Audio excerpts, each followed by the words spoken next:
Chris Rose. I'm the Executive Director of Renewable Energy Alaska Project, or REAP.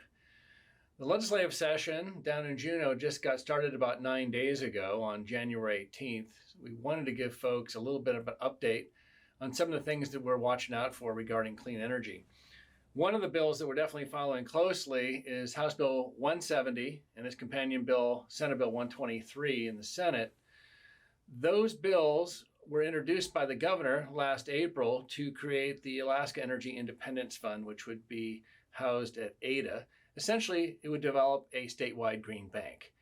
We believe a statewide green bank is an important tool to help Alaskans get more affordable loans so they can do the energy efficiency upgrades that many have already done through a lot of grant programs that have been super successful here in the state of Alaska, but no longer have a lot of money in them. For instance, Alaska Housing Finance Corporation in the 2010s helped weatherize more than 50,000 homes through a grant program that the legislature appropriated $640 million for.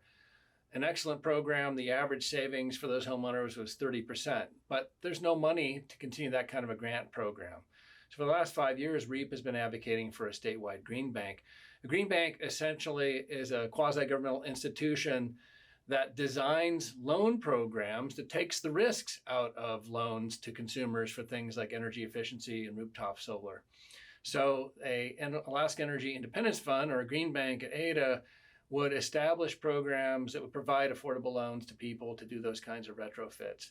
The bill passed through 3 committees quite quickly after it was introduced in the spring. We're waiting now to get a hearing in the House Finance Committee, and then we'll have a Senate Finance Committee hearing before it heads to the floor on both sides of the legislature. Another bill that we're watching closely is House Bill 227, which is essentially an expansion of an authorization the legislature made in 2017 to allow municipalities around the state to develop CPACE programs, or Commercial Property Assessed Clean Energy Programs. CPACE essentially allows commercial building owners to take loans through the local tax assessment district. For instance, the municipality of Anchorage has already established a CPACE loan program. And then that commercial building owner can pay the loan back to the municipality through a special voluntary tax assessment on the building. So the loan goes with the building, not with the person. The House Bill 227 would expand the types of projects that a commercial building owner could develop with the CPACE loan. Another hopeful piece of legislation that we are working on is trying to get a bill introduced that would create a renewable portfolio standard for the rail belt. Renewable portfolio standards, or RPSs, are a very common policy tool in other states. 29 states and several territories have RPSs. And what they do is set requirements for utilities to generate a certain percentage of renewable electricity by a certain date. So, as I said, 29 states have already set these kinds of standards.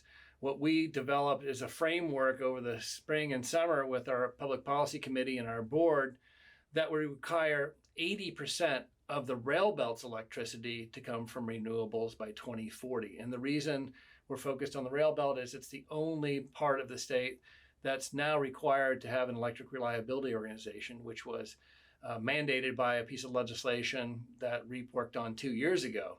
And now the rail belt is working to set up its first electric reliability organization, which will have common standards across the region for interconnection and reliability, and as well as planning.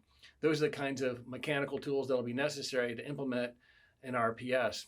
The milestones that we have developed in our framework would require the utilities in the rail belt to get to 20% renewable electricity by 2025, 30% by 2030, 55% by 2035 before reaching 80% in 2040. And for some perspective, we're roughly at 15% right now. This would allow for the rail belt to take advantage of the rapidly decreasing renewable energy prices we've seen in the market, a 90% decline in solar prices over the last decade, about a 75% decline in wind prices, equal declines in energy storage.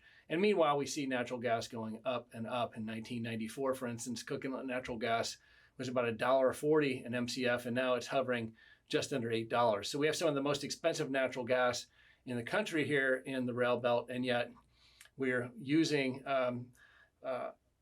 natural gas to generate 80% of all of our electricity. So we really want to move away from the heavy dependence on natural gas, and begin creating jobs around renewables in the most populated area of the state.